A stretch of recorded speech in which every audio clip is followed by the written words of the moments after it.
Está muito bem escrito aqui, só que ele nem sequer citou o que ele estava fazendo. Você poderia ser até mais rigoroso. E você poderia ter colocado vírgula pela compatibilidade da igualdade com a adição. Aqui você pode colocar vírgula e colocar pela associatividade da adição. Aqui você pode colocar vírgula e colocar pela existência do elemento neutro da adição.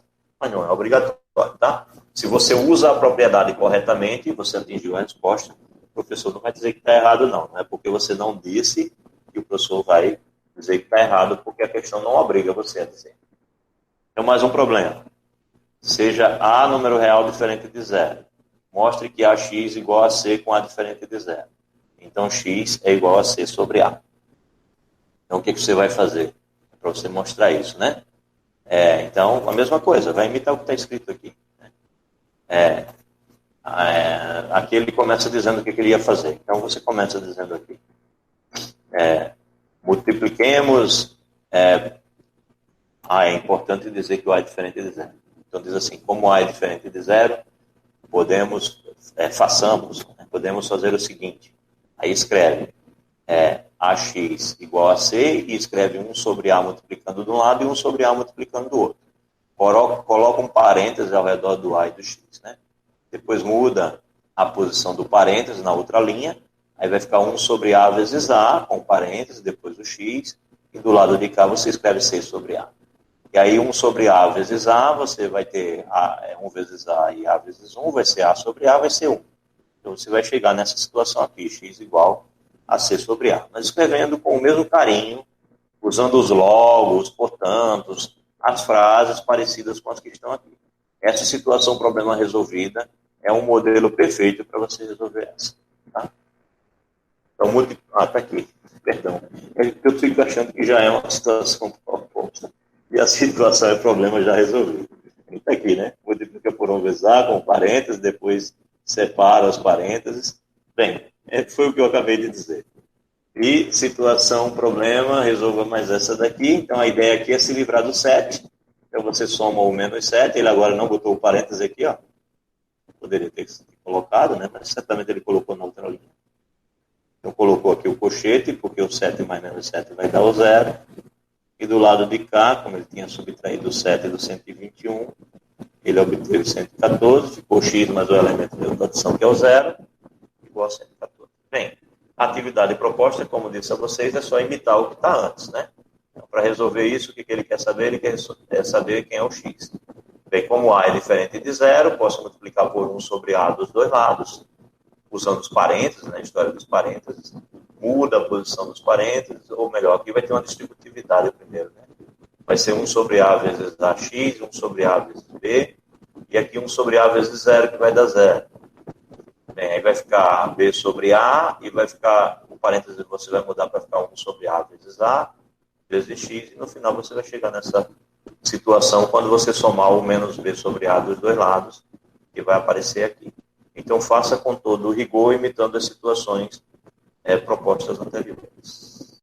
Então, se não há mais perguntas, eu vou falar um pouquinho aqui do capítulo 2, a gente dá continuidade no próximo encontro, tá? Então, equação do primeiro grau a uma incógnita, capítulo 2. Nosso objetivo principal nesta aula é mostrar, na seção 2.1, como a utilização de incógnita pode ser utilizada, ficou meio esquisito, né? Na resolução de alguns problemas, e conceituar na seção 2.2, solução de uma equação a uma incógnita.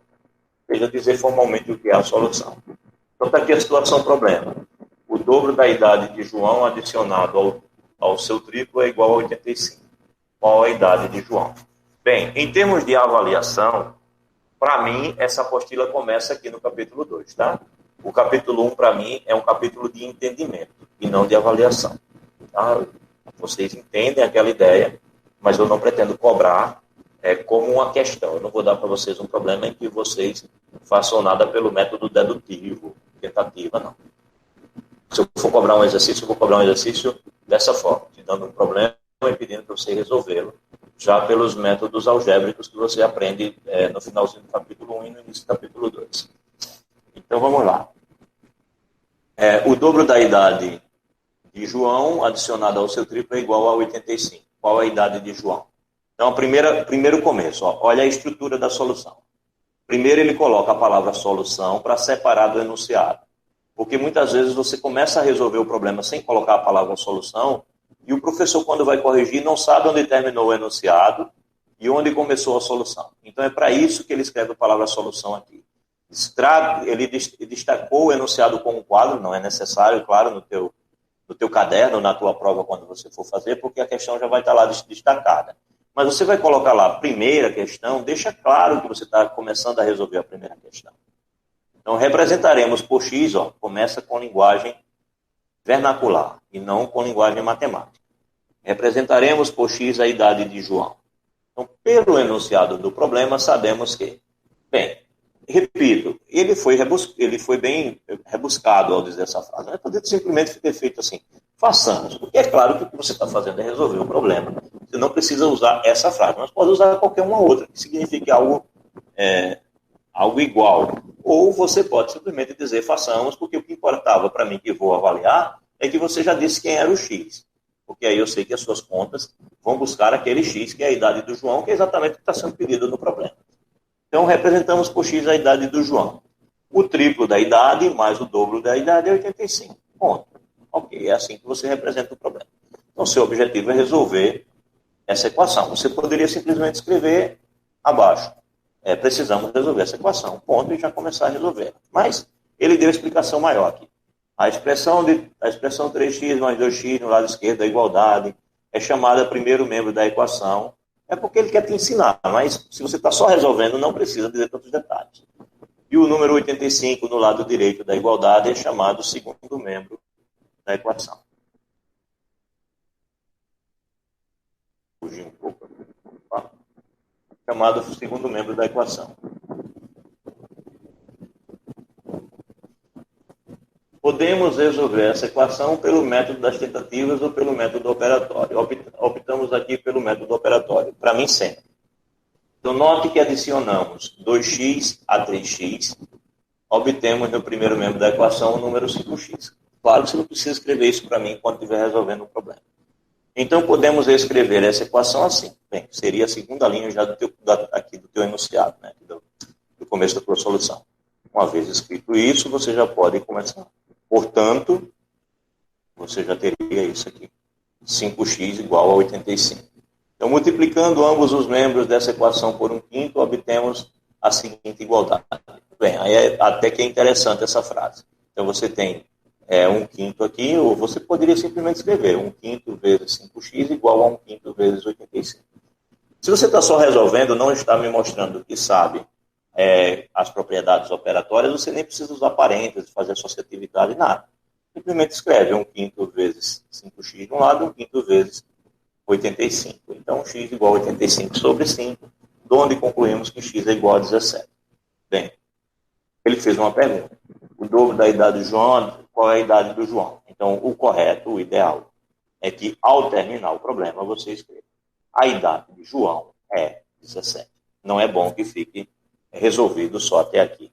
Como eu disse a vocês, os autores da apostila não são algebristas e não são meio exigentes nessa questão, eu serei, tá? Então, atividade proposta 2.1. A soma do dobro da idade de Pedro e o triplo da idade de Maria é igual a 132 anos. Sabendo que a idade de Maria é 1/3 da idade de Pedro, determine as idades de Pedro e de Maria. Bem, note, ele te dá uma situação válida e te pede uma situação proposta. A soma do dobro da idade de Pedro e o triplo da idade de Maria é igual a 132 anos. Então, depois que você disser, olha, usarei X para a idade, digamos, de Pedro e Y para a idade de Maria, então temos o seguinte. Então, temos, né? Aí o triplo da idade de Pedro, o dobro da idade de Pedro, 2x. O triplo da idade de Maria, 3y. Então, 2x mais 3y vai ser igual a 132. Você vai escrever simplesmente isso, né? Usando o x para a idade de Pedro e y para a idade de Maria, temos, e já vai escrever em linguagem simbólica matemática, 2x mais 3y igual a 132, ponto. Aí, sabemos que a idade de Maria é 1/3 da idade de Pedro. Aí você pode simplesmente escrever, sabemos que A idade de Maria eu estou chamando de Y, então Y é igual a x sobre 3, que é 1/3 da idade de Pedro. É uma outra igualdade. Então, você tem duas igualdades algébricas, duas equações algébricas, e você quer resolver o problema. São duas incógnitas. Então, esse problema se resolve por meio de um sistema. Aí você escreve isso, né? O problema se resolve pelo seguinte sistema. Ponto, e vai lá, monta o sistema, resolve e apresenta o conjunto de solução. E dá a resposta, né? Qual foi a pergunta que foi feita? Determine as idades de Pedro e Maria. Então, a idade de Pedro é tanta e a idade de Maria é tanta. Só termina o problema depois que você diz isso. Tá? Bem, vamos deixar, então, adiante nessa situação proposta 2.1. A gente segue, então, da situação problema seguinte, a partir do nosso próximo encontro, do nosso próximo momento. Vamos marcar alguma coisa durante a semana para a gente fazer mais, tá?